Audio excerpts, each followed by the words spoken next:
Welcome to this video on the Zenwar channel. My name is Shri Sadguru Buddha Rawa Bhagwan, and I am your Sadguru. Today we're going to talk about the Mahavidyas. So what are the Mahavidyas? Okay, the Mahavidyas are the Shakta goddesses. Okay, different forms of the goddess, different stories of the goddess, different domains of the goddess. Okay, different experiences of the goddess that one can have. Okay, so what are the Mahavidyas? The Mahavidyas are the great views, the great experiences that you can have of the goddess.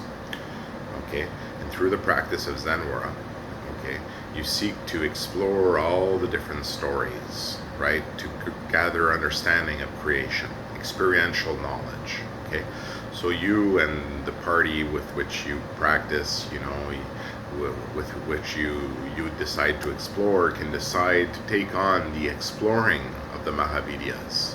Okay, so basically what that means is, as you reach more advanced levels of spiritual practice, you can learn to travel to different domains, right, to different stories, to experience them.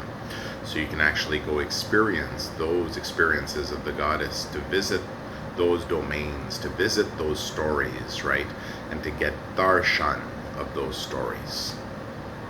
Okay, so you can search to have the experience of the Mahavidyas. Okay, and with that experience, right, with clearing those levels, if you want to see it that way, right, or incorporating those experiences into yourself, you also get the not just the darshan and the experience, but also the experiential knowledge, but the experience as well. And as that experience gets added to your own, you may develop new abilities, right?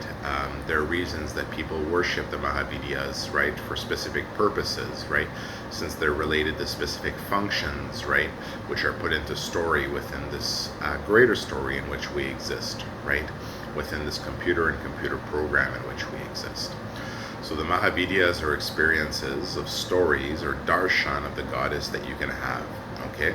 And one can search to have experience of all of these experiences, of all darshan of all the domains, right? Of all the visualizations that exist within the system that you can have. So you can seek to, through Zenwara, visit the domains of the Mahavidyas, right? And have experience of them. Now you have to watch out, because some of these domains, you have to understand that there are different functions associated to the Mahavidyas, so you have to, it's a prudent approach to go as a party, because a party can help each other out in that experience if they encounter any difficulties, such as difficulty from coming out of that domain, if you want to see it that way. As some of those domains, specifically the one of Dhumavati, right? If you seek to experience all the domains, all the Mahavidyas, one is Dhumavati. And as you experience Dhumavati, you may not be able to get out of that experience, right? Due to the nature of Dhumavati and of her domain, which seeks to retain, right? So as you purify yourself on your spiritual practice, on your spiritual path, okay, you will potentially gain the ability to travel the stories, right, to have the different experiences of the Mahavidyas, and to also gain those abilities that are gained through that worship or experience, if you want to see it in that way, of that Mahavidya, of that domain, and getting the abilities of that domain, right? And you can also use your cities that you have, your abilities to navigate that domain, to get to that domain, and to exit that domain once you've had experience of that domain. Okay, so in a previous video on this channel, I've talked about the experience of the darshan of Dhumavati more in depth, if you're interested in that, and understanding more about the experience of that domain, right? So as a practitioner of Zenwara, as you do develop in spiritual practice, you will experience different knowledges or stories of creation, okay? And at the time of your enlightenment, you will experience all the many experiences of stories and lokas and past lifetimes and all these different things.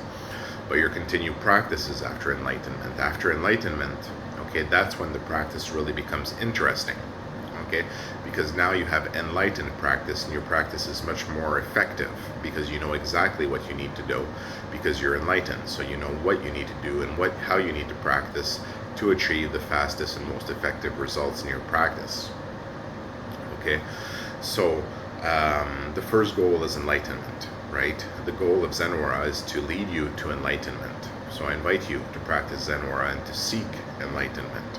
And from enlightenment, that's when the fun really begins. Okay, you can have lots of fun on the way to enlightenment, but once you become enlightened, that's when things really become interesting. And that's when you really become a changed being, you know, a spiritual force, if you want to see it that way, in creation. That's enlightened now to develop at higher levels, right? And to guide the development of other systems. So the Mahavidyas, the great experiences, the great views, right, that you can have of the goddess, right? So there are different experiences of the Mahavidyas that you can have, and one of these is Dumavati. So you can actually, as a party, as a spiritual party, as a spiritual practitioner, visit, right, the domains of the Mahavidyas and get darshan of the experience, right? And the experience of what you'll experience is manifested when you look at the murtis of the Mahavidyas. That shows you the type of experience that you will get, right? So in one experience, for example, you know what, let's leave that for another video. Thank you for listening to this video on the Zen Aura channel, and have a great day.